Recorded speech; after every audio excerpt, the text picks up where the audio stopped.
Hi scholars, it's Miss Viteri here. I am so excited to be teaching writing to you online. So let me tell you a little bit about how it's going to work. We are going to have 4 lessons in the week, Monday, Tuesday, Wednesday, and Thursday. And then on Friday, it's your catch-up day, so you get to catch up on any writing assignments that you did not get to do.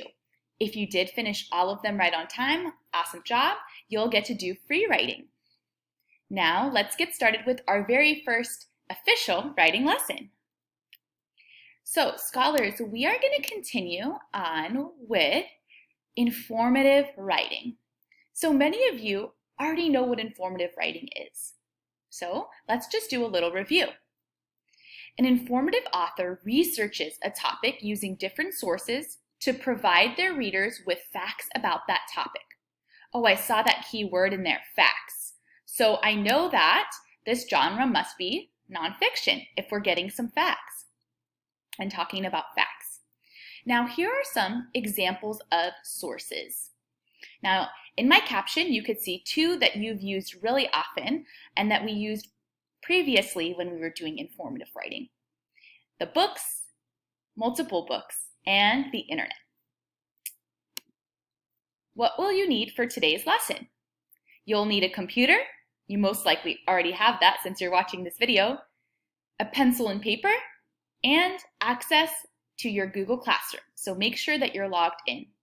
I'm going to quickly go to our Google Classroom right now, and then we'll come back to it later.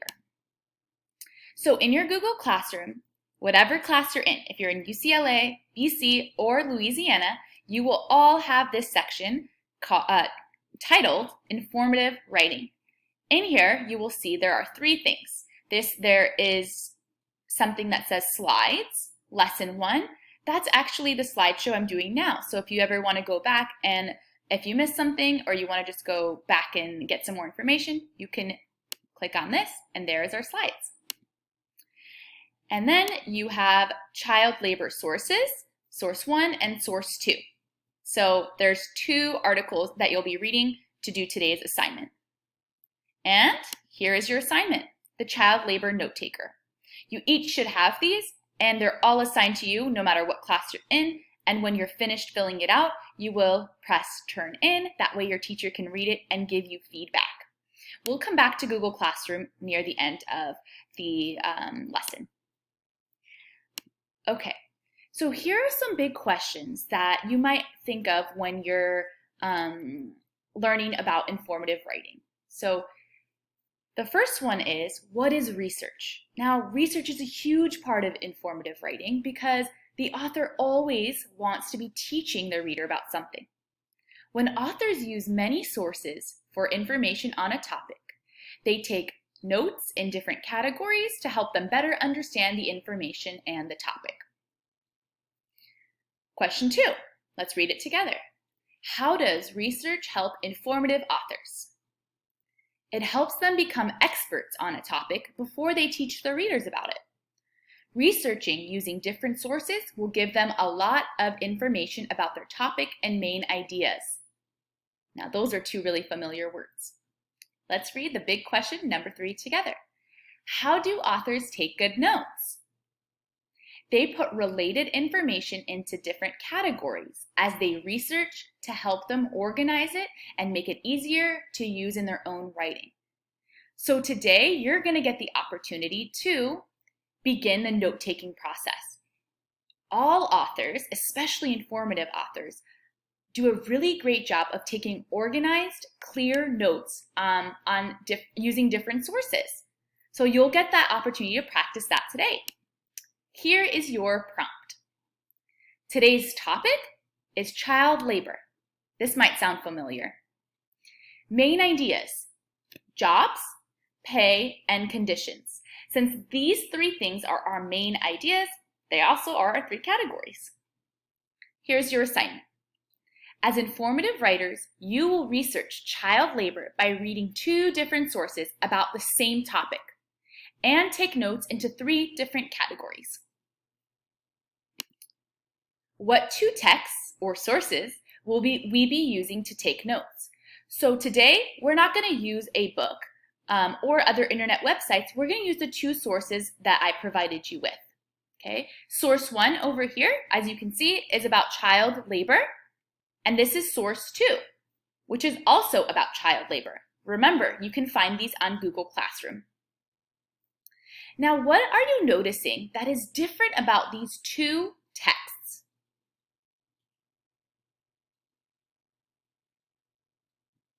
Yes, there are text features in both texts, but they have different text features. For example, this nonfiction text has headings, as you can see. I can't read them clearly right now, but I'm noticing that there are some headings, and they're also bolded. I'm noticing that the title over here is bolded, and there's a photograph, which is another nonfiction text feature. So although these two texts aren't organized exactly in the same way, they are still both nonfiction texts. Now it's time for you to read and take notes. You have two options. Option 1, you can copy this into your notebook and you can write your notes in your notebook and then type them into Google Classroom when you're done. This might be helpful for some of you to keep the source on the computer and then take notes on your paper. Option 2, type directly into Google Classroom. So you can just type in, as you're reading, your notes. There are 3 different categories with at least 2 bullet points in each category. So now let's go back to Google Classroom and let's actually open up these sources and your note taker. So again, here's what it'll look like. The first thing you're going to need is your sources. So let's say you copied down the note taker from the slide into your notebook. You would open source 1 and you would begin to read. I am noticing, and I've highlighted some of these key words so far. What types of jobs did children do? Did they make a lot of money? Now, this is making me think of our categories. So you would read this and then take a couple of jots into your note taker. You will read the entire article and then you would go to source 2 and you would read it and you would do the same thing. You would plug it into your note taker. Let's go to your note taker here. All of you will have this exact thing on your Google Classroom. So I see my 3 main ideas, which are my 3 categories. Remember, informative writers always take notes into these categories to keep their work organized to ensure they become experts about the topic.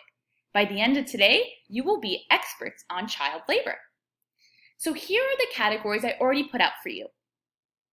The first one is jobs. So what type of jobs did these children have?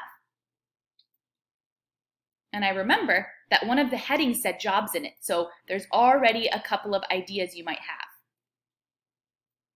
The next category or main idea is pay. How much did these children get paid? So tell me a specific amount, and was it enough? Was it too much? Was it enough for them to eat? All of those things would go here. Now remember, you have to do at least 2 bullet points, but I know many of you will do more because you're overachievers. And over here it says conditions. Conditions means the environment in which they're working. Is it safe? Is it dangerous?